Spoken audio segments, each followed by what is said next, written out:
অনেক দিন পর মন খুলে মজা করতে পারলাম। কেন যে এর আগে গ্রাম্য ছেলেদের ইউজ করলাম না, তাহলে এই মজাটা আগে থেকেই পেতাম।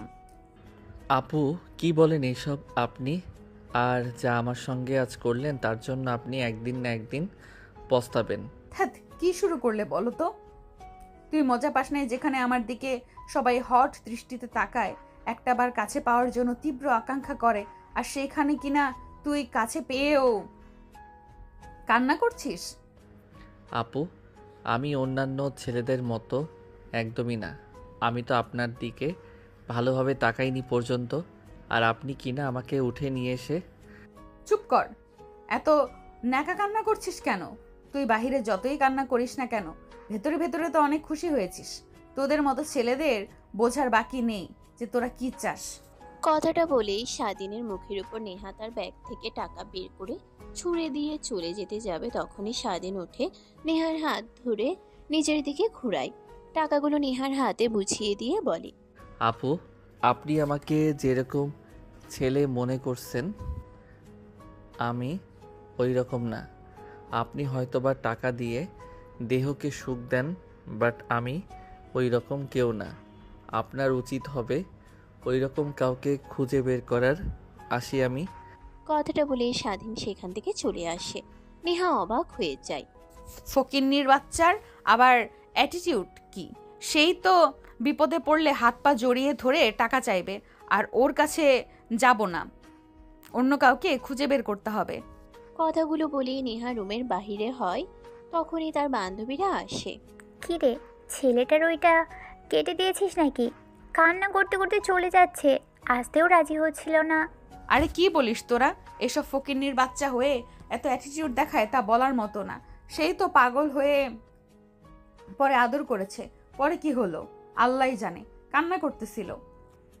তোকে তো আগেই বলেছিলাম, ও কলেজে নতুন এসেছে, ওসব করার ওর সঙ্গে কোনো দরকারই নেই। কিন্তু শুনলে আর কই। আচ্ছা চল দেখি কি হয়।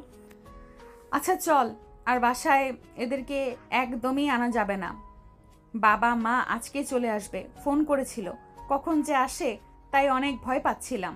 কথাটা বলে বাহিরের দিকে যেতে যাবে, তখনই দরজা দিয়ে নেহার মা বাবা ভিতরে প্রবেশ করে। কিরে মা, তোরা সবাই একসঙ্গে? আর এখন না তোদের কলেজের সময়, তাই এখানে কি করিস? না মানে, আঙ্কেল, এই নেহা, তুই কিছু বলছিস না কেন? বাবা বাড়িতে ওয়ালেট রেখে গিয়েছিল বাবা বাড়িতে ওয়ালেট রেখে গিয়েছিলাম, কলেজে যাওয়ার পরে মনে পড়ে তাই বান্ধবীদেরকে নিয়ে আসি।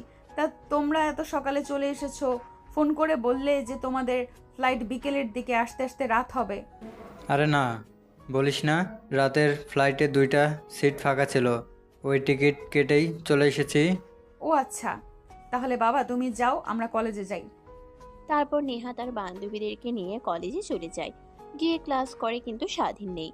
অন্যদিকে স্বাধীন সোজা তার হোস্টেলে চলে যায়। গোসল করে ফ্রেশ হয়ে খাটের উপর শুয়ে থেকে ভাবতে লাগে। মা বাবা এর কারণে হয়তোবা আমাকে ঢাকায় আসতে দিচ্ছিল না। তারা জানে ঢাকার মেয়েরা কী রকম, আর আমিও তো আসতাম না। যদি আগে জানতে পারতাম। না এসে যত পড়েছি, লেখাপড়া তো আমাকে করতেই হবে, বড় তো হতেই হবে, মা বাবার মুখ উজ্জ্বল করতেই হবে। শুধু নেহা আর মেয়েগুলোর কাছ থেকে দূরে দূরে থাকতে হবে, তাহলেই চলবে। স্বাধীন খাটের উপর বসে থেকে কথাগুলো ভাবছিল।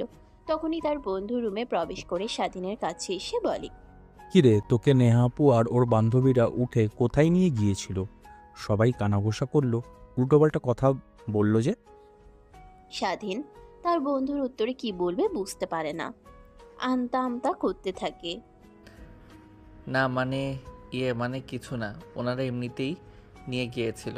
আমাকে ভুল বুঝে পরে ছেড়ে দিয়েছে, তাই আমি কলেজে না গিয়ে বাসায় চলে আসছি। যাক, তাহলে ভালোই ভালোই বেঁচে গিয়েছিস। না হলে ওরা যা বলল তা তো শুনে আমার গা ঠান্ডা হয়ে যেতে নিয়েছিল। আচ্ছা যা, ফ্রেশ হয়ে আয়, কাজে যাবার সময় হয়ে গিয়েছে। আচ্ছা ওয়েট, দাঁড়া, আমি ফ্রেশ হয়ে আসছি। খাওয়া দাওয়া করে দুজনে বেরিয়ে পড়ব, সময়ও আছে হাতে অনেক। তারপর স্বাধীনের বন্ধু ওয়াজ শুনে চলে যায় গোসল করতে। অন্যদিকে স্বাধীন মোবাইল দেখতে লাগে।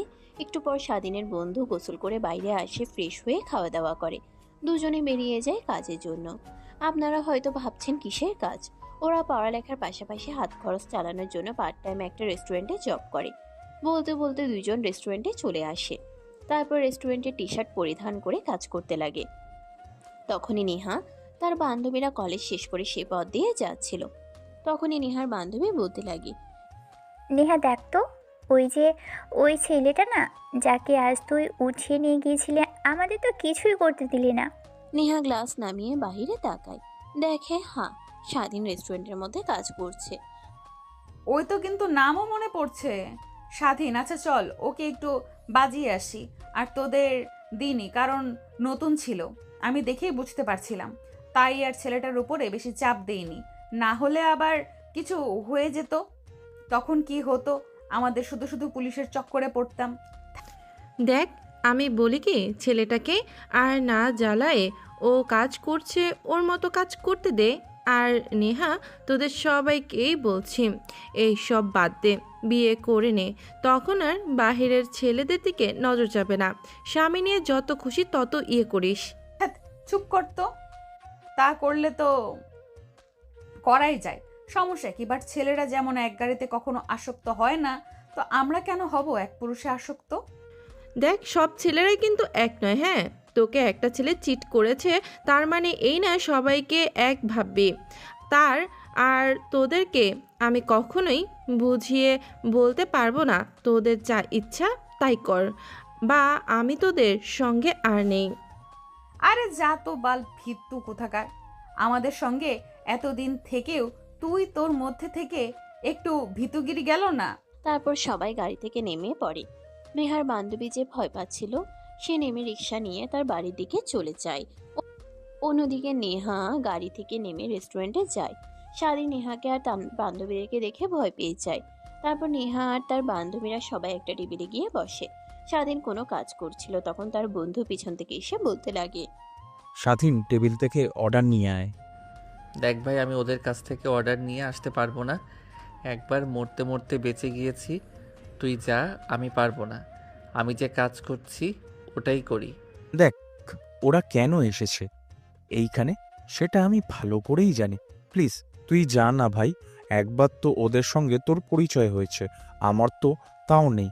প্লিজ তুই যা। তারপর দুজন কিচেন রুমের মধ্যে জোরাজুরি করতে লাগে। এমন সময় ম্যানেজার আসে। স্বাধীন আর তার বন্ধু দুজনেই দাঁড়িয়ে পড়ে। ম্যানেজার এসে বলে, কি ব্যাপার, তোমরা দুজন এখানে কি করছো? আর বাইরে 3 নম্বর টেবিলে অনেকে বসে আছে, এখনো অর্ডার নিয়ে শুনি কেন? না মানে স্যার, আমি তো কাজ করছি, তাই স্বাধীনকে বললাম যেতে, কিন্তু যাচ্ছে না। স্বাধীন, কি হয়েছে তোমার? যাও, মনোযোগ দিয়ে কাজ করো। 3 নম্বর টেবিল থেকে অর্ডার নিয়ে আসো, আর এখানে যা করার দরকার তা সৌরভ করে নেবে। কথাটা বলেই ম্যানেজার চলে যায়। স্বাধীন রেগে তার বন্ধুর পিঠে একটা খুশি দেয়। তারপর সেখান থেকে চলে আসে নেহাদের কাছে অর্ডার নেবার জন্য। এক্সকিউজ মি ম্যান, আপনাদের অর্ডারটা বলবেন? ও, তুই এখানে এখানে কি কাজ করিস? হ্যাঁ ম্যাম, এইখানে কাজ করি। প্লিজ আপনাদের অর্ডারটা বললেন। ও আচ্ছা, লেখাপড়াও করিস, কাজ করিস, যাক ভালোই তো। তোদের ফ্যামিলি কি তোকে টাকা দিতে পারে না লেখাপড়া করার জন্য? পার্ট টাইম কাজ করতে হবে তোকে? সরি ম্যাম, এটা আমার পার্সোনাল বিষয়, আর পার্সোনাল বিষয় নিয়ে এখানে কথা বলতে চাই না। ও আচ্ছা, পার্সোনাল ওয়ালেট, তোকে একটা জিনিস দেখাচ্ছি। কথাটা বলেই নেহা ফোন বের করে তারপর একটা ভিডিও অন করে স্বাধীনের দিকে এগিয়ে দেয়। স্বাধীন ভিডিওটা দেখে অবাক হয়ে যায়। ফোন হাতে নিয়ে ভিডিও বন্ধ করে। আরে ফোন বন্ধ করলি কেন? দেখ, এর থেকেও তোর কিছু পার্সোনাল থাকতেও পারে। সরি ম্যাম, এইটা আমার কাজের জায়গা। প্লিজ আপনি আমাকে কাজ ছাড়া অন্য কোনো কিছু জিজ্ঞেস করেন না। ম্যানেজার দেখলে আমাকে চাকরি থেকে বের করে দেবে। আপনার পা হাত জোর করে বলছি ম্যাম। ও আচ্ছা, যা তাহলে, গিয়ে 6টা পিক জানিয়ে আয়। ও আচ্ছা, সঙ্গে আরও কিছু আনবো? না, আর কিছু আনতে হবে না। আর একটা কয়টা কোল্ড ড্রিঙ্কস নিয়ে আসিস। তোর আর কিছু খাবি? না না, আর কিছু খাবো না, যাকে খাবো তুই তো দিলিই না। কথাটা বলে নেহার বান্ধবী তার জিহবা দিয়ে ঠোঁট ভিজাতে লাগে। স্বাধীন ভয় পেয়ে যায়, সেখান থেকে রীতিমতো দৌড়ে চলে যায়। তারপর পিৎজা আর কোল্ড ড্রিঙ্কস নিয়ে আসে, তাদেরকে দেয়। তারপর সবাই খেয়ে নেয়। স্বাধীন বিল নিয়ে আসলে বিল সঙ্গে 1,000 টাকা টিপস দেয়। তারপর নেহা আর তার বান্ধবীরা সেখান থেকে চলে আসে। সবাই গাড়িতে উঠে বসতেই নেহার বান্ধবী বলে, কী রে নেহা, তোর কি হয়েছে বল তো? রেস্টুরেন্টে গেলাম ছেলেটাকে অপমান করার জন্য, আর সেখানে তুই কিনা ছেলেটাকে কিছু না বলেই চলে আসলি। আরে বাদ দে না, ছেলেটার দিকে ভালোভাবে তাকিয়ে আছিস, দেখেছিস কতটা ভয় পেয়েছিল আমাদের দেখে। আর ওকে দেখলেই তো মনে হয় গরিব ঘরের ছেলে, লেখাপড়ার খরচের জন্য হয়তো বা পার্ট টাইম কাজ করে। ছেলেটাকে অপমান করে রেস্টুরেন্ট থেকে বের করে নিয়ে আমাদের কি লাভ বল? বসলাম না তাতে তোর কি? আর ছেলেটার উপরে তোর এই মায়া কেমন যেন লাগছে আমার। ছেলেটা কি আবার পছন্দ করে ফেললি না তো?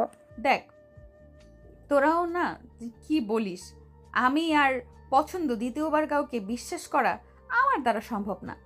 কথাটা বলে নেহা গাড়ি স্টার্ট দিয়ে ড্রাইভ করতে লাগে। গাড়ি চালাচ্ছিল আর ভাবছিল। আসলেই তো রিয়া, মিথ্যা কথা বলিনি। কেন জানি ছেলেটার কাছে গেলে অনেক দুর্বল হয়ে যাই, কিছু কিছু কিছু করতেও পারি না। আচ্ছা, আমি কি দ্বিতীয়বার কাউকে বিশ্বাস করছি? দ্বিতীয়বার বিশ্বাস করে ধোঁকা খেতে চাইছি না। না না না না, কি ভাবিস এইসব নেহা? তুই দ্বিতীয়বার কাউকে এই মনে জায়গা দেওয়া যাবে না। ওই নেহা, কী রে, আমাদের কথা কি তোর কানে যাচ্ছে না? হোস্টেল তো রেখে আসলি, তোর বাসায় নিয়ে যাবি নাকি আবার হোটেলে যেতে হবে ফ্রেশ হতে? ও সরি সরি, আচ্ছা তোদের এইখানে নামিয়ে দিতেছি, চলে যা। দেখ, যাই করিস না কেন নিজের দিকে খেয়াল রাখিস, আর বেশি চিন্তা করিস না। নেহা তার বান্ধবীর দিকে রেগে তাকায়। এটা দেখে নেহার বান্ধবী নেহার কানে কানে এসে বলতে লাগে, তুই যে সবার মাঝে ছেলেটার দিকে তীক্ষ্ণ দৃষ্টিতে তাকিয়েছিলি বেশ কিছুক্ষণ, এটা কিন্তু আমার চোখ ফাঁকি দেয় নাই। দেখ, কেউ দেখতে পাক আর না পাক, আমি কিন্তু ঠিকই দেখতে পেয়েছি। কথাটা বলে নেহার বান্ধবী সেখান থেকে দৌড় লাগায়। তারপর সোজা হোস্টেলে ঢুকে যায়। নেহা দেখে গাড়ি স্টার্ট দিয়ে বাসায় যেতে লাগে। বাসায় গিয়ে গাড়ি পার্কিং লটে রেখে মেইন দরজা দিয়ে ঢুকে তার রুমের দিকে যাচ্ছিল, তখনই বসার রুম থেকে নেহার বাবা বলতে লাগে, নেহা, এদিকে আয়, তোর সঙ্গে কিছু কথা আছে। কি কথা বাবা? এমন জরুরিভাবে বলছো? কলেজ থেকে আসলাম ফ্রেশ হয়ে, তারপর না হয় বলো। আরে কি শুরু করছো তুমি? সত্যি নাও তো হতে পারে। আচ্ছা মা, তুই যা, ফ্রেশ হয়ে চেঞ্জ করে নিচে আয়, তোর সঙ্গে কিছু কথা আছে। ঠিক আছে মা। কথাটা বলে নেহা তার রুমে চলে যায়। নেহার বাবা রেগে নেহার মায়ের দিকে তাকায়। আরে তুমি শুধু শুধু রেগে যাচ্ছ কেন? এই বয়সে একটু একটু এরকম হবেই, সময় হলে ঠিক হয়ে যাবে। তাই বলে একটা ছেলেকে জোর করে কলেজ থেকে উঠিয়ে নিয়ে এসে, ছি, আমার ভাবতেও লজ্জা হচ্ছে। তোমার কথা আমি একদম আর শুনবো না। তোমার কথা শুনে শুনে মেয়েটাকে লাই দিয়ে দিয়ে মাথায় তুলে ফেলেছি। ওকে বিয়ে দেবেও। আমার বন্ধুকে ফোন করেছি, ও আর ওর ফ্যামিলি একটু পরে চলে আসবে। কিন্তু নেহার কোনো পারমিশন ছাড়া তুমি জোর করে নেহাকে বিয়ে দিতে চাচ্ছ, আর জানো তো ও কি রাগী যদি বিয়ে করতে রাজি না হয়। রাজি না হয়ে কোথায় যাবে? যখন এই বড়লোকই ধন সম্পদ থেকে ওকে বহিষ্কার করতে চাইবো, তখন দেখবে ঠিক রাজি হয়ে যাবে। অন্যদিকে নেহা চিন্তিত হয়ে ফ্রেশ হয়ে নেয়। ভাবতে লাগে কি এমন জরুরি কথা তার বাবা এত রেগে আছে। ভাবতে ভাবতে ফ্রেশ হয়ে নিচে নেমে আসে। তারপর তার বাবার পাশে বসে পড়ে। হাত জড়িয়ে ধরে নেহার বাবা নেহার হাত সরিয়ে দেয়। নেহা অবাক হয়ে যায়, খানিকটা দূরে গিয়ে বসে। কি হয়েছে বাবা? দেখে তো মনে হচ্ছে অনেক রেগে আছো তুমি। রেগে থাকবো না তো আর কি? তোকে বাসায় রেখে যে না একটা মাস আমি আর তোর মা বাইরে গিয়েছি ঘোরার জন্য, আর তুই কি শুরু করে দিয়েছিস? হ্যাঁ, বাড়িতে ছেলেদেরকে নিয়ে আসিস, যারা আসতে চাইতো না তাদেরকেও জোর করে উঠে নিয়ে আসিস। কলেজ থেকে তুই সহ তোর বান্ধবীরা এই বাড়িটাকে আবাসিক হোটেল বানিয়ে ফেলেছিস। কি বলো বাবা তুমি এসব? আর কে বলেছে? কেন, তুই সেটা শুনে কি করবি? নাকি তোর গুন্ডি বান্ধবীদেরকে নিয়ে তাকে মারবি? দেখ, আজ না হয় নিজের মানুষ দেখেছে, কাল অন্যরা দেখবে। সবাই সামনে আমার মাথা নিচু হয়ে যাবে। আমি চাই না তোর কারণে আমার মাথা নিচু হোক। তো আমি সিদ্ধান্ত নিয়েছি তোকে বিয়ে দেব। কি বলছো বাবা তুমি? বিয়ে মানে? বিয়ে দিয়ে দেব। আমি আর তোর মা সিদ্ধান্ত নিয়েছি।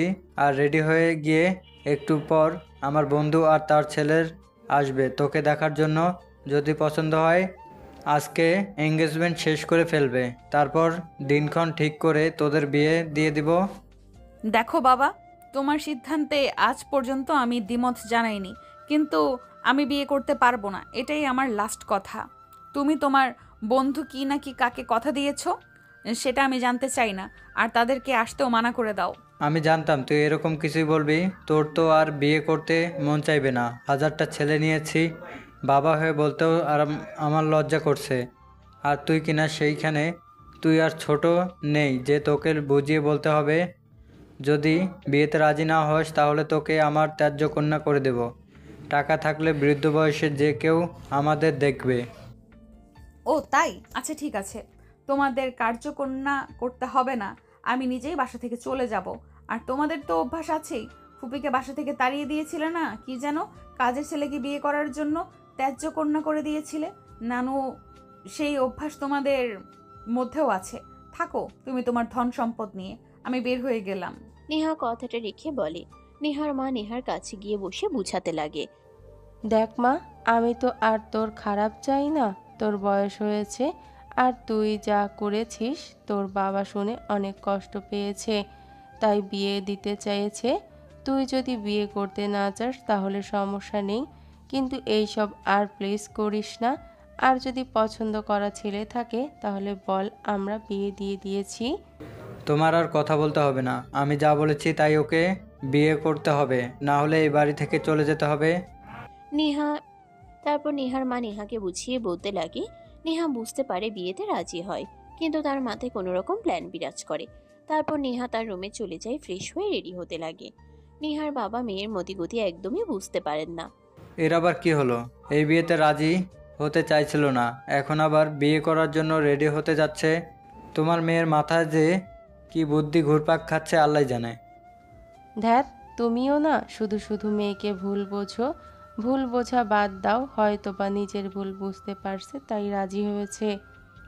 না না, তোমার মেয়েকে আমি ভালো করে চিনি, ও এত সহজে শোধরানোর বান্দা না।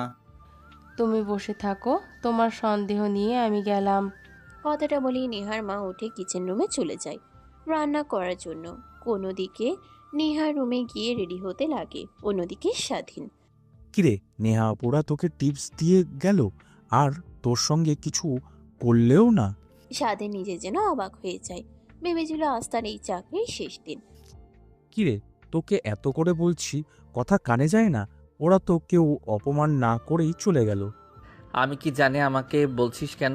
যা ওনাদের কাছ থেকে শুনে আয়, কেন আমাকে অপমান না করে চলে গেল? তোর তো মনে হয় অনেক কষ্ট হচ্ছে, আমাকে অপমান করে নাই। কষ্ট তো হচ্ছেই তোর পকেটে গরম গরম 1000 টাকার নোট দেখে, যেটা তোকে টিপস দিয়েছে। দেখ, আগে যদি জানতাম তাহলে আমিই আসতাম অর্ডার নেওয়ার জন্য। 1000 টাকা অন্তত টিপস তো পেতাম। স্বাধীন ভেঙচি কেটে চলে যায়, অন্যদিকে তার বন্ধু কাজ করতে লাগে। দেখতে দেখতে কাজ শেষ হয়ে যায়। রাতে দুজনে খাওয়া দাওয়া করে বাসায় চলে যায়। নেহা রেডি হয়ে সোফায় বসে আছে। নেহার বাবা একটা ছেলের সঙ্গে কথা বলছে। নেহা ছেলেটাকে দেখে রেগে একাকার হয়ে যায়, শুধু সময় খুঁজতে লাগে কখন আলাদা কথা বলতে দিবে। যাক বন্ধু, আমরা তো অনেক কথাই বললাম, যাদের বিয়ে তাদের মতামত নেওয়ারও তো দরকার আছে। যা বাবা, তুই নে, আমাকে নিয়ে ছাদে যা, কথা বলে আয়। ঠিক আছে বাবা। না না, তার কোনো দরকার হবে না। তুমি রাজি, তোমার বাবা রাজি, নেহামা রাজি, আমিও রাজি। তো এঙ্গেজমেন্ট ফ্রেন্ড, আজ আর বিয়ে কিছুদিন পর, দিনক্ষণ এখনই পাকা করে। আরে বন্ধু, এত তাড়াহুড়া করছিস কেন? আমরা তো হারিয়ে যাচ্ছি না। যাক না, দুজন কথা বলে আসুক। ওদের লাইফ দুজন একসঙ্গে কাটাবে, ওদের একান্তে কথা বলা দরকার আছে। তারপর নেহা আর ছেলেটা দুজনে ছাদে যায় এখান থেকে কথা বলার জন্য। কোনোদিকে নেহার বাবা মাথায় হাত দিয়ে ভাবতে লাগে।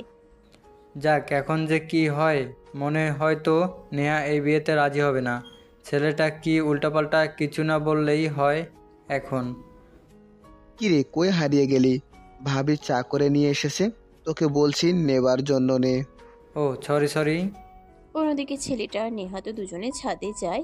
ছেলেটা নেহার পাশে এসে দাঁড়ায়। নেহা কি করবে বুঝতে পারে না, আচমকাই ছেলেটার গলার চেপে ধরে। আরে আরে, কি শুরু করলেন আপনি? প্লিজ কথাটা ছাড়েন, এভাবে ধরছেন কেন? হুবহু হাজব্যান্ডের কেউ কভার ধরে এভাবে? হবু হাজবেন্ড মানে কে? আমার হাজবেন্ড তোকে মেরে আমি এইখান থেকে নিচে ফেলে দিব। তার জন্যই তো আমি অপেক্ষা করছিলাম কখন তোকে ছাদে নিয়ে আসব। যাক, তোকে নিয়ে এসেছি, এখন ফেলে দেব। আরে আরে, কি শুরু করলেন আপনি? প্লিজ কলারটা ছাড়েন। আমাকে কি দেখে তোর মনে হয় আমি তোর সঙ্গে মজা করছি? ভালোই ভালোই বলছি নিচে গিয়ে বিয়েতে না করবি, না হলে তোকে যদি নেক্সট টাইম দেখি তাহলে কিন্তু আমি তোর বান্ধবীদেরকে নিয়ে তোকে উলঙ্গ করে পুরো শহর ঘুরাবো। ছি ছি, কি বলেন এসব আপনি?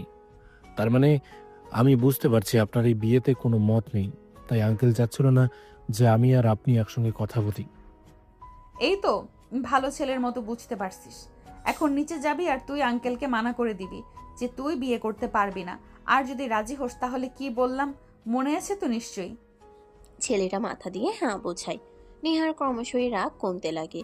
তারপর দোলনায় গিয়ে বসে স্বস্তির একটা নিঃশ্বাস ফেলে বলতে লাগে, সরি আপনাকে রেগে কথা বলার জন্য। ইটস ওকে, আমি কিছু মনে করিনি। যেহেতু বিয়েতে রাজি হচ্ছি না, তাহলে তো নিশ্চয়ই বয়ফ্রেন্ড আছে। আমি বলি কি আঙ্কেলকে তার সঙ্গে পরিচয় করিয়ে দেন, তাহলে আপনাদের বিয়ে পড়িয়ে দেবে। তোকে এত বুঝতে হবে না। আর আমার কোনো বয়ফ্রেন্ড নেই, বুঝলি? তোকে যা করতে বলেছি তাই করবি। এক লাইন যদি বেশি বুঝিস তাহলে তোর খবর আছে। ছেলেটা নেহার কথা শুনে ভয় পেয়ে যায়, ছেড়ে দিয়ে নিচে নামতে লাগে। নেহা দৌড়ে সিঁড়ি দিয়ে ছেলেটার সঙ্গে একত্রে নিচে নামতে লাগে। ঘোষ মেজাজে নিচে নামতে লাগে। এটা দেখে নেহার বাবা ভয় পেয়ে যায়। মেয়ের দিকে তাকায়। নেহা চোখের ইশারা দেয়। নেহার বাবা আরো ভয় পেতে লাগে। তা বাবা তোমার কথা বলছে, তা তোমাদের এই বিয়েতে দ্বিমত নেই তো? হ্যাঁ আঙ্কেল, আমার কোনো সমস্যা নেই। এখন আপনারা নেহার যদি কোনো সমস্যা না থাকে তাহলে আপনারা বিয়ের কথা বাড়াতে পারেন সামনের দিকে। ও আচ্ছা, যাক আলহামদুলিল্লাহ, আমাদেরও কোনো দ্বিমত নেই। আর বিআই সাহেব, এখন এই এঙ্গেজমেন্টটা করি, আর আগামী মাসের 3 তারিখেই বিয়ের দিন, কি বলেন? তা না হয় বুঝতে পারলাম, বাট এত তাড়াতাড়ি? এখন তো মাসের 26 তারিখ, হাতে তো অল্প কিছুদিন বাকি। এত তাড়াতাড়ি কেন? একটা ছেলে ধুমধাম করে বিয়ে দিয়ে দেব, বাসা ভর্তি মানুষ থাকবে, মানুষের চৈতন্যর হয়ে থাকবে বাড়িঘর। কই অল্প কয়েকদিন, 7 দিন কোনো সময় নয়, কিন্তু সব সম্ভব। তারা নিজেদের মধ্যে কথা বলছিল। নেহা রেখে যায়, রেগে হাত মুষ্টিবদ্ধ করে নেয়। ছেলেটার দিকে তাকায়, দেখে ছেলেটা তার দিকে ড্যাব ড্যাব করে তাকিয়ে আছে। নেহার আগে দৃষ্টিতে তাকায়। নেহার রাগে হয়ে তাকাতে দেখে ছেলেটা মুচকে একটা হাসি দেয়। এটা দেখে নেহার আরো রাগ দ্বিগুণ হয়ে যায়। মা, কি হলো? তোর আন্টি পড়াচ্ছিস না কেন? পরিয়ে দিয়েছিল তাকে। নেহা তার মায়ের কথা শুনে উঠে চলে যেতে যাবে, তখনই নেহার বাবা পাশে এসে বসে। নেহার হাত ধরে বসে দেয়। তারপর নেহার হাত দিয়ে জোর করে ছেলেটার হাতে এঙ্গেজমেন্ট রিং পরিয়ে দেয়। সবাই আলহামদুলিল্লাহ বলে উঠে রুমে চলে যান। একটু পর ছেলেটার মা বাবা চলে যায়। নেহা রুমের আসবাবপত্র ভাঙতে লাগে। শব্দ শুনে নেহার মা দৌড়ে নেহার রুমের সামনে যায়, দরজায় কড়া নাড়তে লাগে। নেহা মা, কি করছিস? দরজা খোল। কথাটা শুনে নেহা আরো বেশি করে ভাঙতে লাগে। নেহার বাবা নেহার মাকে টেনে নিচে নিয়ে যায়। দেখো, যা করেছি ওর ভালোর জন্যই করেছি, ও কিছু বুঝতে পারবে না। এখন বয়স হোক, ঠিক বুঝতে পারবে। এখন তো পাগলামি করবে, করতে দাও ওর পাগলামি, তো আর সঙ্গ দেওয়া যাবে না। চুপ করে থাকো, সব ঠিক হয়ে যাবে। কিছুই ঠিক হবে না। তুমি তোমার মেয়েকে চেনো না। দেখো, এমন কিছু করবে যা তোমার নাম মাটিতে মিশিয়ে দেবে। শুধু শুধু জোর করে বিয়ে দিতে গেলে। কথাটা বলেই নেহার মা তার রুমে চলে যায়। নেহার বাবা সোফায় বসে ভাবতে থাকে আসলেই কি সে ভুল করেছে নাকি ঠিক করেছে। দ্বিধা দ্বন্দ্বের মধ্যে পড়ে যায়। সব শেষে বুঝতে পারে যা করেছে সে তার মেয়ের ভালো জন্যই করছে। অন্যদিকে নেহা সব ভেঙে একাকার করে দেয়। অনেক ক্লান্ত হয়ে যায়, খাটে গায়ে এলিয়ে দিতেই ঘুমের দেশে পা দেয়। ওদিকে স্বাধীন তার বন্ধু দুজনে কথা বলতে লাগে। তারপরে দুজনে উঠে পড়তে লাগে। পড়তে পড়তে অনেকটা রাত হলে দুজনে ঘুমিয়ে পড়ে। পরদিন সকালবেলা স্বাধীনের আজানের ধ্বনিতে ঘুম ভেঙে যায়। তারপর ফ্রেশ হয়ে নামাজ পড়তে চলে যায়। নামাজ পড়ে হেঁটে রুমে এসে দেখে তার বন্ধু উঠে গেছে। নামাজ পড়তে গিয়েছিলে কি তুই? হ্যাঁ, কিন্তু কেন? আমাকেও ডাক দিতি, আমিও তোর সঙ্গে যেতাম নামাজ পড়ার জন্য। আচ্ছা ঠিক আছে, কালকে সকালে ডাক দেব, তোদের নামাজ পড়ে হাঁটবো। এখনও ঠিক রেডি হও, গিয়ে কলেজে যেতে হবে। আজকে ভালো লাগছে না, আমার মাথা ব্যথা করছে অনেক। তুই যা কলেজে, আমি যাব না। তোর কাছ থেকে সব পড়া শুনে নেব, তাহলেই হবে। আচ্ছা ঠিক আছে, তাহলে বাড়ি থেকে আমি খেয়ে গেলাম। আর খালা আসলে বলিস সব কিছু কিচেন রুমে আছে, রান্না করে দিয়ে যেন যায়। আরে যা, আমি সব করে নেব। তারপর স্বাধীন ব্যাগ কাঁধে নিয়ে বাসা থেকে বের হয়ে যায়। নিজে হোস্টেল থেকে খাওয়া দাওয়া করে নেয়। তারপর রিক্সার জন্য অপেক্ষা করে। প্রায় 30 মিনিট পর একটা রিক্সা পায়। তারপর কলেজের নাম বলতেই নিয়ে যেতে রাজি হয়ে যায়। একটু পর রিক্সা করে কলেজে চলে আসে স্বাধীন। রিক্সাওয়ালাকে ভাড়া মিটিয়ে ঘড়ির দিকে তাকিয়ে দেখে ক্লাস শুরু হতে এখনো অনেকটা সময় বাকি আছে। তাই পাশের মাঠের পাশে একটা আম গাছের নিচে গিয়ে বই বের করে পড়তে লাগে। ক্লাসের সময় শুরু হতেই স্বাধীন উঠে ক্লাসের দিকে যেতে লাগে। হঠাৎ নেহা এসে সামনে দাঁড়ায়। স্বাধীন অবাক হয়ে যায়। আপু, তুমি প্লিজ আজকে এইসব কিছু করো না। আজকে আমাকে যেতে দাও, ক্লাস আছে ইম্পর্ট্যান্ট। দেখ কি বলিস, প্রত্যেক দিন কি আর এসব পড়তে ভালো লাগে? চল আজকে তোর সঙ্গে ঘুরতে যাব। আপু, তোমার তো বান্ধবীরা আছেন, তাদের নিয়ে ঘুরো, আমাকে কোনো দরকার। আর আপু, আপনারা নিয়ে যান নাই নাকি?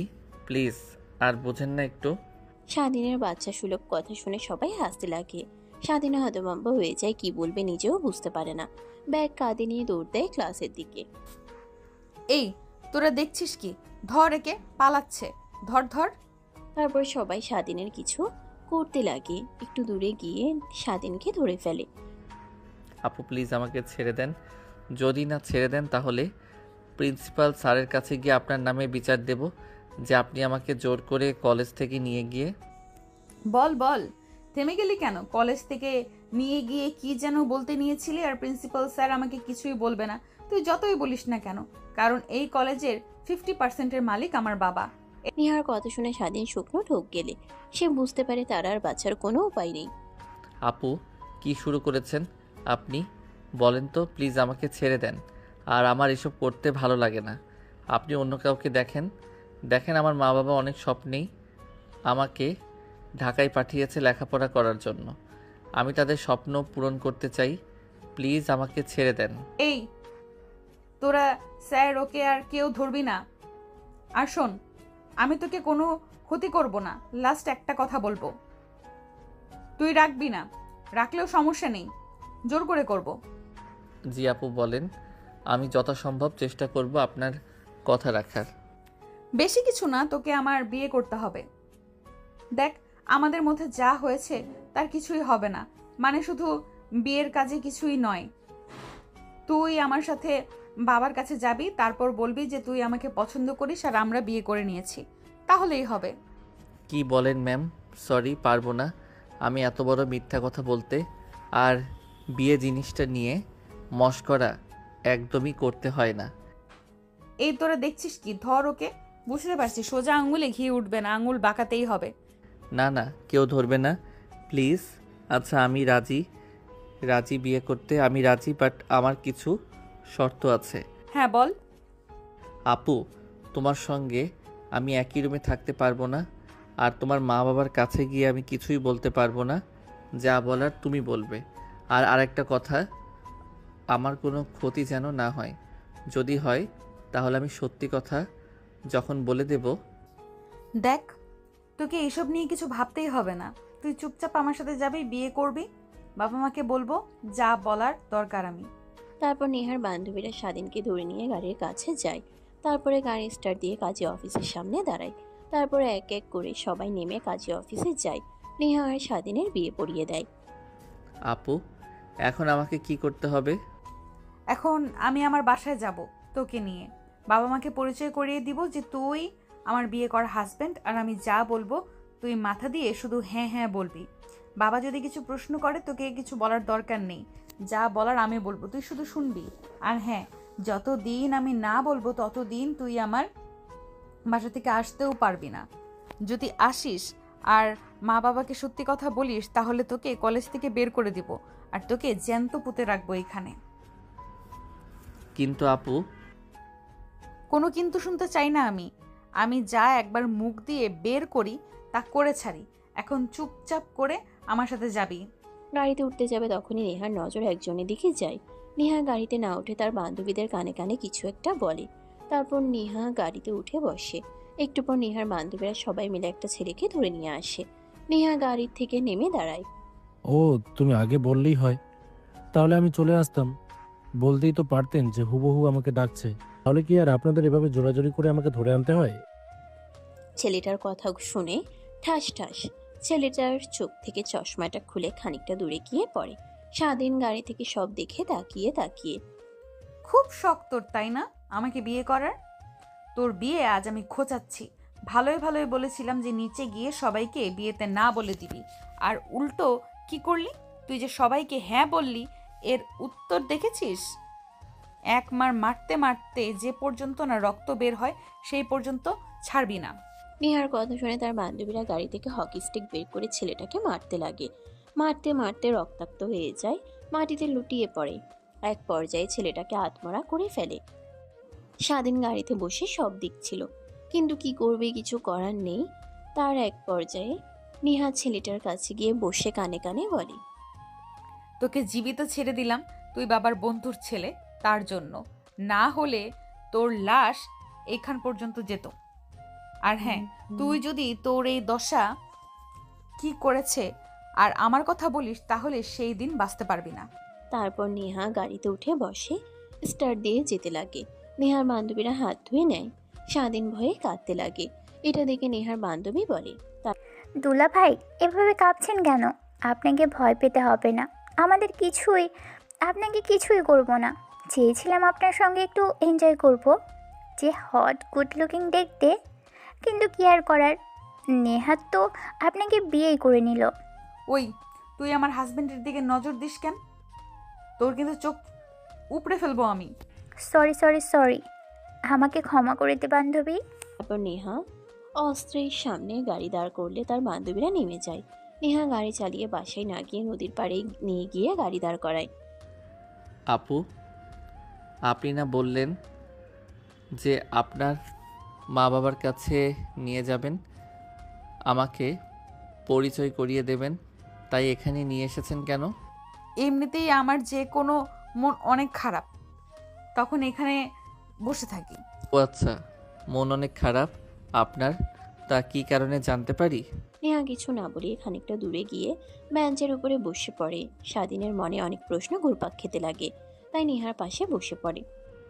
আপু, কিছু মনে করবেন না, আপনাকে একটা কথা জিজ্ঞেস করি? বল, কি বলবি? আচ্ছা, আপনি আমাকে কেন বিয়ে করলেন? আমি ছাড়া তো আরও অনেকেই ছিল কলেজে, আর বিয়েটা করলেনই বা কেন? তখন যে ওই ছেলেটাকে মারলাম, ও তো আপনাকে বিয়ে করতে চেয়েছিল, তাকে বিয়ে করলেন না? দেখে মনে হলো ছেলেটাও রাজি ছিল, বল্টু বিয়ে না করে ওনাকে মারলেন বেধড়ক। ওকে মারবো না তো কি করব? তোকে বাসায় নিয়ে গিয়েছিলাম, বাবা কিভাবে যেন জানতে পেরে গিয়েছিল অনেক কথা বলে, তাই বাবা তার বন্ধুর ছেলের সঙ্গে আমার বিয়ে ঠিক করে। আমি রাজি হই না, বাবা জোর করে আমার বিয়ে ঠিক করে। ছেলেটাকে সাথে নিয়ে যাই নিরিবিলি কথা বলার জন্য, সব খুলে বলি, যেন বিয়েতে রাজি না হয়। উল্টো নিচে এসে তার মতো চেঞ্জ করে ফেলে, আমাকে বিয়ে করতে রাজি হয়ে যায়। অনেক রাগ হয়, বাবাকে বুঝিয়েও কোনো কিছু করতে পারি না। তারা চলে গেলে ঘরের আসবাবপত্র সব ভেঙে ফেলি।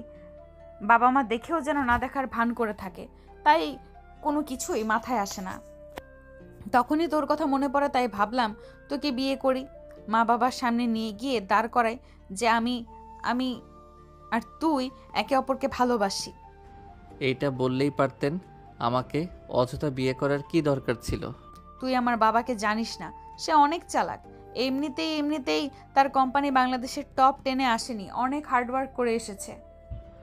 না, বুঝতে পারছি, কিন্তু আপু যদি আমার মা বাবা জানতে পারে তাহলে আমাকে মেরে ফেলবে। আমাকে ডিভোর্স দিয়ে দিয়েন। সেটা তোকে বলতে হবে না, সময় মতো তোকে ডিভোর্স দিয়ে দিব। ঠিক আছে, ধন্যবাদ আপু। আর আরেকটা প্রশ্ন, আরও অনেক তো ছেলে ছিল, তাদেরকে রেখে আমাকে কেন বিয়ে করলেন? সত্যি কথা বলতে আমি একজনকে অনেক বিশ্বাস করেছিলাম, কিন্তু সে আমাকে ভালোবাসেনি, আমার টাকাকে ভালোবেসেছে। সেই থেকে আমি আর কখনো কাউকে ভালোবাসিনি।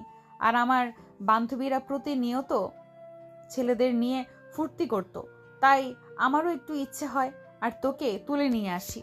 সব শেষ করার পর যখন তোকে টাকা দিতে চাই, তুই কতগুলো টাকা দেখেও চোখ ফিরিয়ে নিস। এটাই আমার ভালো লেগেছে। তোর জায়গায় অন্য কোনো ছেলে থাকলে কি করতো জানিস? অনেক অনেক টাকা চেয়ে বসতো। টাকা আমার কাছে কিছুই না, কিন্তু আমার মূল্যবোধ বড় বিষয়। তারপর স্বাধীন আর নেহা দুজনে কথা বলতে লাগে। তখন একটা বাচ্চা মেয়ে ফুল নিয়ে তাদের সামনে এসে দাঁড়ায়। ভাইয়া ভাইয়া, একটা ফুল নেন না, আপুকে ফুল দিন, আপুর কপালে ফুল অনেক ভালো মানাবে। প্লিজ ভাইয়া, একটা ফুল নেন না। সকাল থেকে এখনো পর্যন্ত একটাও ফুল বিক্রি করতে পারি নাই। সবগুলো ফুল ধীরে ধীরে মরে যাচ্ছে। 500 টাকা দিয়ে কিনেছি, যদি 1 টাকাও বিক্রি করতে না পারি তাহলে বাড়িতে না খেতে পেয়ে ছোট ভাই আর মা মারা যাবে। কি বলো আপু, তুমি এতটুকু মেয়ে হয়ে বাড়িঘর সামলাও, তা তোমার বাবা নেই? না ভাইয়া, বাবা নেই। বাবা অন্য আর একটা মেয়েকে বিয়ে করে তাকে নিয়ে অন্য জায়গাতে থাকে। আর এইদিকে মা, আমি, আমার একটা ছোট ভাই, আমরা বস্তিতে থাকি। আর মা অধিকাংশ সময় অসুস্থ হয়ে থাকে। আচ্ছা, কিন্তু আপু আমি তো ফোন নেব না, তারপর তুমি এই টাকাটা রেখে দাও। জানি এই টাকা দিয়ে কিছুই হবে না, তারপরেও রেখে দাও। আর দেখো ওই দিকে গিয়ে ফুল বিক্রি করতে পারো কি না। ঠিক আছে ভাইয়া, ওই দিকে যাই। আর মনে হয় না আজকে ফুলগুলো বিক্রি করতে পারবো, সেই ফেলে দিতে হবে। এর থেকে তুমি কয়েকটা ফুল রেখে দাও। তারপর মেয়েটা কয়েকটা ফুল স্বাধীনের দিকে এগিয়ে দেয়। স্বাধীন আর না করে না ফুলগুলো হাতে নিয়ে নেয়। অন্যদিকে নেহা পাশে বসে থেকে সব দেখছিল। নেহা স্বাধীনকে যতই দেখছে ততই যেন অবাক হচ্ছে। পাশ দিয়ে মেয়েটা যেতে নিলে নেহা মেয়েটাকে দাঁড় করায়। আপু, কিছু বলবা? ভাইয়ার সঙ্গে রাগ হয়েছে তোমার, তাই না? না হলে দুজনের মধ্যে এতটা দূরত্ব কেন? ভাইয়াকে ফুল দিয়েছি, ফুলগুলো নিয়ে ভাইয়াকে ক্ষমা করে দিয়ে নিজের কাছে নিয়ে নিও। এইটুকু কিছু হয়ে এত কিছু তুমি কিভাবে বোঝো? হ্যাঁ, এই নাও আপু, এই টাকাগুলো নিয়ে তোমার মার কাছে যাও। অনেকগুলো টাকা, তোমরা অনেক বছর খেতে পারবে। ফুলের মধ্যে লুকিয়ে নিয়ে যাও, না হলে আবার যে কেউ তোমার কাছ থেকে কেড়ে নিয়ে যাবে। কি বলেন আপু, এতগুলো টাকা? না না, আমি নিতে পারবো না। মা অন্য কিছু ভেবে আমাকে অনেক মারবে। একবার এক ভাইয়া আমাকে 10,000 টাকা দিয়েছিল, নিয়ে মার কাছে দিয়েছিলাম। তাই মা আমাকে অনেক বকেছিল, অনেক মেরেছিল। আর এইখানে তো দেখে মনে হচ্ছে অনেক অনেক টাকা। আমি তো জীবনে কখনো এত টাকা চোখেও দেখিনি। আপু প্লিজ নিয়ে যাও, তোমার মার ভালো করে চিকিৎসা করাবে। এই টাকাগুলো নিয়ে গিয়ে বলবে আপু দিয়েছে। আর কিছু যদি বলে আমি মাঝে মাঝে এখানে আসি বিকেলে, তোমার মাকে নিয়ে এসো, আমি বুঝিয়ে বলবো। ঠিক আছে আপু, ইউ আর সো লক্ষ্মী আপু। তারপর নেহা মেয়েটার সঙ্গে আরও বেশ কিছুক্ষণ কথা বলে হাসি ঠাট্টা করতে করতে অনেকটা সময় পার হয়ে গেলে মেয়েটা বাসায় চলে যায়। টাকাগুলো নিয়ে স্বাধীন নেহার কাছে আসে, ফুলগুলো নেহার কানের কাছে গুঁজে দিতে লাগে। নেহা অবাক হয়ে যায়, কিন্তু স্বাধীন কি কিছুই বলে না। তারপর নেহা উঠে পড়ে, স্বাধীন নেহার পিছু পিছু গাড়িতে গিয়ে বসে। নেহা গাড়ি স্টার্ট দিয়ে সোজা বাসায় চলে আসে। মেইন দরজা দিয়ে স্বাধীনের হাত ধরে ভিতরে প্রবেশ করে বসার রুমের দিকে তাকিয়ে দেখে নেহার মা আর বাবা দুজনে টিভি দেখছে। নেহা স্বাধীনকে নিয়ে তাদের সামনে দাঁড় করায়। আরও হাত শক্ত করে জড়িয়ে ধরে নেহার বাবা রেগে দাঁড়িয়ে পড়ে। নেহা, কি হচ্ছে এসব? চেঁচাচ্ছিলে আর এভাবে হাত জড়িয়ে ধরে রেখেছিস কেন স্যার? না বাবা, ছেড়ে দেওয়ার জন্য তো আর হাত ধরিনি। আর এ হচ্ছে আমার জামাই। মানে কি বলছিস তুই? তোর মাথা ঠিক আছে? এর মতো ফকিন্নির বাচ্চা কোথা থেকে করে নিয়ে এসে বলবি যে এটা তোমার মেয়ের জামাই, আর আমি তা মেনে নেব? হ্যাঁ বাবা, সত্যি। আর এটাই হলো আমার বিয়ের কাবিননামা, তুমি চাইলে দেখতে পারো। মারে, কি বলছিস তুই? দেখ, ফাজলামো করিস না। তুই তো ভালো করেই জানিস তোর বাবা ফাজলামি পছন্দ করে না। আর বাবা, কে তুমি? তোমার পরিচয় কি? আর তুমি নিহার ফ্রেন্ড, এটা তো কখনো দেখিনি। তোমাদের কতবার বলতে হবে? হ্যাঁ, আমি ওকে বিয়ে করেছি, আর এই যে কাবিননামা দেখো। আর ও আমার ফ্রেন্ড না, আমার স্বামী। নেহা কাবিননামাটা তার মায়ের দিকে এগিয়ে দেয়। নেহার মা দেখে তার বাবার কাছে দেয়। নেহার বাবা রেগে কাবিননামাটা ছিঁড়ে ফেলে। নেহার কাছে এসে ঠাস ঠাস করে থাপ্পড় লাগিয়ে দেয়। আচ্ছা, এই দিন দেখার জন্য তোকে বড় করেছি আমি। মানুষের সামনে কি মুখ নিয়ে দাঁড়াবো, হ্যাঁ? যাক, কারণে নিজের ভালোবাসার ছোট বোনকে বাড়ি থেকে বের করে দিয়েছি, তুই একই পথে হাঁটলি। বাবা, তুমি আমাকে মারতে পারলে। আর কি করেছে ছোট ক্ষতি? তোর ফুপি আমার বাসার কাজের ছেলেকে বিয়ে করছিল, আমরা তোর ফুপির বিয়ে মেনে নেইনি, বাড়ি থেকে বের করে দিয়েছি। সমাজের মানুষের সামনে মুখ দেখাতে পারবো না তার জন্য, আর তুই কিনা তাই করলি। বেরিয়ে যা বলছি, এখনই বেরিয়ে যাবি আমার বাড়ি থেকে। তোর মতো মেয়ে আমার দরকার নেই। এই কি বলছো তুমি? প্লিজ শান্ত হও, মাথা ঠিক করো। দেখো, ভুল করেছে, ওর বয়স ভুল করার, শোধরানোর বয়স নয় এখন আর। তুমি চুপ থাকো, তোমার কথা শুনি। মেয়েটা আজ এই দশা হয়েছে, তুমি এখনই ওকে এই বাড়ি থেকে বের করে যেতে বলবে, না হলে আমি দারোয়ান ডেকে ওদের দুজনকে ঘাড় ধাক্কা দিয়ে বের করে দেব, এই বলে দিলাম। দারোয়ান দিয়ে ঘাড় ধাক্কা দিয়ে বের করে দিতে হবে না, আমরা নিজেরাই চলে যাচ্ছি। বাট মা বাবা, তোমরা এমনটা করবে আমি কখনো ভাবতেও পারি নাই। ভালোবাসি তাই ভালোবাসার মানুষকে বিয়ে করেছি। তোমরা আমার খুশি চাও না, তোমরা সব সময় তোমাদের নিজেদের স্ট্যাটাস দেখে গিয়েছো। থাকো তুমি তোমার স্ট্যাটাস নিয়ে, সম্পত্তি নিয়ে। কথাটা বলেই নেহা রাগ দেখিয়ে বের হয়ে যেতে লাগে। তখন নেহার বাবা পেছন থেকে বলে, কোথায় যাচ্ছিস? গাড়ির চাবি আর এটিএম কার্ড দিয়ে যা, তারপর দেখি কতদিন এই ঢাকা শহরে থাকতে পারিস। সেই দিন শেষে আমার কাছে আসতে হবে। নেহা রেগে পিছনে এসে গাড়ির চাবি এটিএম কার্ড টেবিলের উপর রেখে স্বাধীনকে নিয়ে বাইরে চলে আসে। ফুটপাত দিয়ে দুজনে হাঁটতে লাগে। স্বাধীন কি বলবে ভাষা খুঁজে পায় না। কি করলেন এটা আপনি? নিজের জেদের কাছে মা বাবার কাছ থেকে দূরে চলে আসলেন। আদেও কাজটা ঠিক করলেন না। আপনি যান, আঙ্কেল কী সব কথা আমি বসে বলবো, চলেন। কিছুই বলতে হবে না, আর বাবা কিছু বুঝতেও চাইবে না। আমি আমার বাবাকে ভালো করে চিনি, সব সময় নিজেটা দেখে গিয়েছে। ছেলে মেয়ে কোথাও সুখী হবে তা যেন তার চোখেই পড়ে না। আর চাইবো না তার কাছে দেখি তার টাকা পয়সা ছাড়া বাঁচতে পারি কিনা, দেখিয়ে দিব তাকে। আপু, আমাকে বিয়ে করার জন্যে আঙ্কেল এত রেগে গিয়েছে। আমি বলে কি আমাদের বিয়ে তো আর বেশি দিন থাকবে না?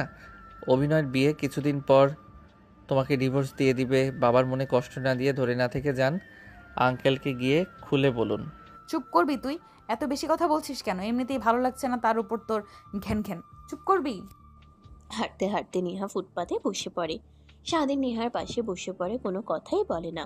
যদি কিছু বলে আবার তার উপরে রাগ খাটায়, সে ভয়ে কিছুই বলে না। এখন কি করব কিছুই মাথায় আসছে না। আচ্ছা, তুই আর তোর ফ্রেন্ড তো ফ্ল্যাট ভাড়া নিয়ে থাকিস, তাই না? হ্যাঁ ঠিক, বাট কেন? কয়টা রুম? 3টা রুম আর একটা ডাইনিং রুম, কিন্তু আমাদের লাগে না, একটা রুমই যথেষ্ট। বাকি রুমগুলো পড়েই থাকে। কেন? তাহলে তো হয়েই গেল। চল তোর বাসাতে যাব। এইখানে আর কত রাত থাকবো? সময় তো আর কম হলো না, 12টা বাজছে। আরে আপু, কি বলেন আপনি? মাথা ঠিক আছে? আমার বাসাতে যাবেন মানে? ওইটা তো ব্যাচেলর বাসা হিসাবে ভাড়া নিয়েছি। আমি যদি বাসার মালিক দেখতে পাই যে সঙ্গে করে মেয়ে নিয়ে এসেছি, তাহলে তো আমাদেরকে বাসা থেকে বের করে দেবে। আরে না, কিছুই করবে না। আর আমি তো আর অন্য কোনো মেয়ে নই তোর বিয়ে করা বউ। কিছুই বলবে না, আমাদের কাবিননামা আর বিয়ের কথা বলবি, আর কিছুই বলবে না। তা না হয় বুঝতে পারলাম, বাট 2টা ছেলের সঙ্গে একই পথে থাকবেন, বিষয়টা কেমন দেখায় না নিজেদের মধ্যেই? 2টা ছেলে মানে? তুই আমার হাজবেন্ড আর একটা তোর ফ্রেন্ড। কি হয়েছে তোর? আপনার তো ফ্রেন্ডও আছে, তাদের সঙ্গে গিয়ে থাকতে পারবেন না? আরে ওরা সবাই হোস্টেলে থাকে, আর জামাই রেখে আমি হোস্টেলে থাকবো, কেমন দেখায় না? তারপর স্বাধীন নেহাকে তাদের ফ্ল্যাটে নিয়ে যেতে রাজি হয়ে যায়। একটা রিক্সা দাঁড় করে, তারপর তারা দুজন চলে আসে। স্বাধীন দরজার সামনে কলিং বেল দিতেই তার বন্ধু এসে দরজা খুলে দেয়। পাশে নেহাকে দেখতে পেয়ে ভয় পেয়ে যায়। এত রাতে আর সাথে নেহা আপু দেখছি।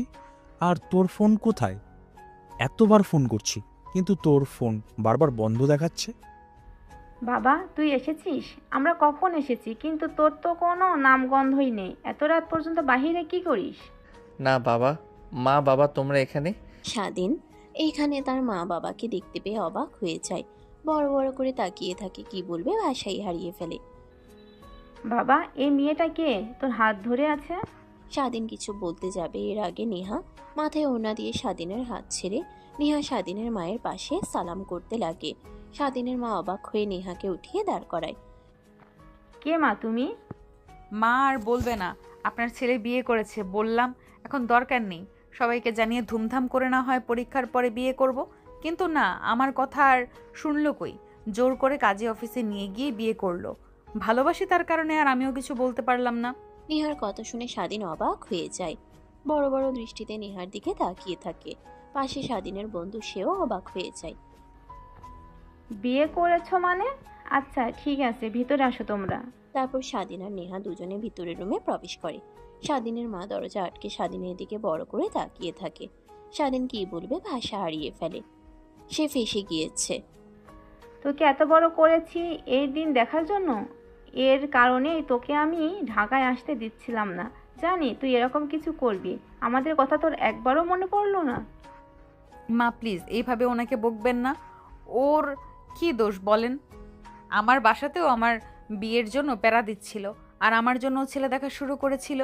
আমি বললেই রেগে আমাকে জোর করে বিয়ে করে। নেহার কথা শুনে স্বাধীনের মা বাবা রেগে রুমে গিয়ে দরজা আটকে দেয়। স্বাধীন নিজের রাগকে আর কন্ট্রোল করতে পারে না, ঠাস ঠাস করে নেহাকে থাপ্পড় লাগিয়ে দেয়। কি শুরু করেছিস তুই? হ্যাঁ, আমার জীবনটাকে নরক করে দিয়েছিস তুই। যবে থেকে তোর সঙ্গে দেখা হয়েছে আমার কি ভুল ছিল আমার তোদের কলেজে লেখাপড়া করতে আসা? এটা কি তাহলে আর লেখাপড়া করব না আমি? তোদের কলেজেও আর যাব না। আর তুই এখনই এই বাসা থেকে বের হয়ে যাবি। তোকে যেন না দেখি, যদি দেখি তাহলে তোকে জ্যান্ত পুঁতে ফেলবো, এই বলে দিলাম। আর সৌরভ তোকে বুঝিয়ে বের করে দে। আচ্ছা তুই রুমে যা, আমি দেখছি বিষয়টা। তারপর স্বাধীন রেগে রুমে চলে যায়। স্বাধীনের বন্ধু আর নেহা দুজনে বসে কথা বলতে লাগে। এখন তাহলে আপু কি করবেন? আর স্বাধীন তো ঠিকই বলেছে, আপনার হাত খরচ চলাফেরা এইগুলো ওর একদমই আওতার বাইরে। ওর বাবা কি কি কাজ করে গ্রামের, ওর মা সেলাই মেশিনের কাজ করে, আর স্বাধীন তো এখানে এসে লেখাপড়া করে প্লাস রেস্টুরেন্টে জব করে, আপনি তো জানেনই। কিন্তু কি করব, ওকে যে কখন কিভাবে ভালোবেসে ফেলেছি সেটা আমি নিজেও জানি না, হয়তো বা সবার সঙ্গে মজা করতে করতে। কিন্তু ও তো আপনাকে ভুল বুঝছে, কি করা যায়? কি করা যায় কিছুই তো মাথায় আসছে না আমার। আচ্ছা যান, রুমে যান, আমি দেখছি। তারপর নেহা স্বাধীন যে রুমে গিয়েছে সে রুমে গিয়ে দরজা আটকিয়ে দেয়। স্বাধীন সেদিকে তাকিয়ে নেহাকে দেখতে পেয়ে রেগে যায়। ব্যাপার, আপনি এখনো বাইরে যাননি নাকি? কথা কানে পৌঁছায়নি আপনার? এখনই বাসা থেকে বেরিয়ে যাবেন? জামাইকে রেখে কোথায় যাব আর? বিয়ে করেছি আজকে, বাসরাত না করলে কেমন হয় না? কথাটা বলেই নেহা স্বাধীনের দিকে এগিয়ে আসতে লাগে। স্বাধীন ভয়ে পিছিয়ে যেতে লাগে। এক পর্যায়ে পা খাটের সঙ্গে লেগে খাটের উপরে পড়ে যায়। নেহা স্বাধীনের উপরে গিয়ে উঠে বসে, তারপর স্বাধীনের ঠোঁটের সঙ্গে ঠোঁট লাগিয়ে দেয়। এভাবে স্বাধীনকেও উত্তেজিত করে তোলে। পরে দুজনে বাসরাত করতে লাগে।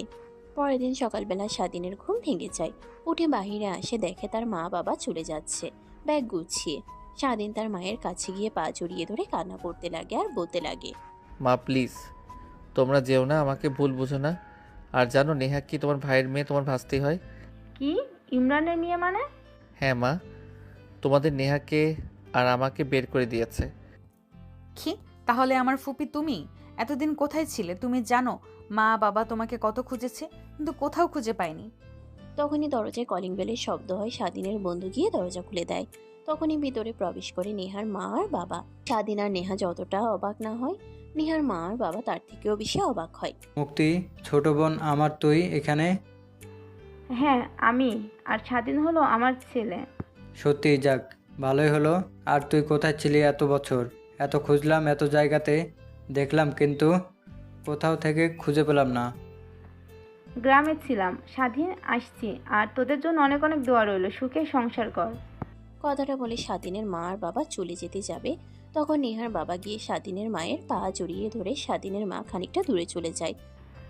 ভাইয়া কি করছো তুমি? পাগল হয়ে গেছো নাকি? বড় হয়ে ছোট বোনের পা কেউ জড়িয়ে ধরে নাকি? তোর সঙ্গে যে অন্যায় করেছি, তোর পা জড়িয়ে ধরে ক্ষমা চাইলেও জানি তার প্রায়শ্চিত্ত করতে পারবো না। প্লিজ বোন, আমাকে ক্ষমা করে দে। আর সব কিছু ভুলে গিয়ে চল আমাদের বাড়িতে। দেখ, তুই ছাড়া আমাদের বাড়িটা ফাঁকা ফাঁকা লাগে। আমরা বুঝতে পারছি আমাদের ভুল। স্বাধীন তোর ছেলে, আমি তো জানতামই না ওরা বিয়ে করেছে, অনেক কষ্ট পেয়েছি। আমি কিন্তু রাতে সব বুঝতে পারি, তাই সকালে চলে এসেছি। তাদের নিয়ে যেতে আমিও মেনে নিয়েছি। চল প্লিজ আমাদের সাথে। কান্না করতে করতে নেহার বাবা কথাগুলো বলে স্বাধীনের মা নিজেকে সামলাতে না পেরে নেহার বাবাকে জড়িয়ে ধরে কান্না করতে লাগে। তারপর সবাই চলে যায় নেহাদের বাসায়। সকালের খাবার খেতে লাগে। আজ খাবার টেবিলে পূর্ণতা পেল। নেহার বাবার কথা শুনে সবাই হাসতে লাগে। তারপর সবাই আনন্দে খাওয়া দাওয়া শেষ করে বসে আড্ডা দিতে লাগে। অনেকটা সময় পার হয়ে যায়। তারপর যে যার রুমে চলে যায়। স্বাধীন বসে থাকে। তখন নেহা স্বাধীনের হাত ধরে তার রুমে গিয়ে দরজা আটকে দেয়। না, এখন কিছু পারবো না। রাতে এমনিতে অনেকবার হয়েছে, এখন শরীরে একটুকু এনার্জি নেই। সেটা বললে তো আর হবে না। আমি যেরকম আমার হাজবেন্ডেরও সেই রকমই হতে হবে। কথাটা বলেই নেহা বাঁকা হাসি দিয়ে স্বাধীনের উপরে ঝাঁপিয়ে পড়ে। সমাপ্ত। তো দর্শক, আজকের গল্পটির থেকে এখানেই বিদায় নিচ্ছি। আর অপেক্ষা করুন পরবর্তী গল্পের জন্য। সেই পর্যন্ত ভালো থাকবেন এবং লাইক, কমেন্ট, শেয়ার করে আমাদের সাথেই থাকুন। আর নতুনরা কিন্তু সাবস্ক্রাইব করতে ভুলবেন না। আল্লাহ হাফেজ।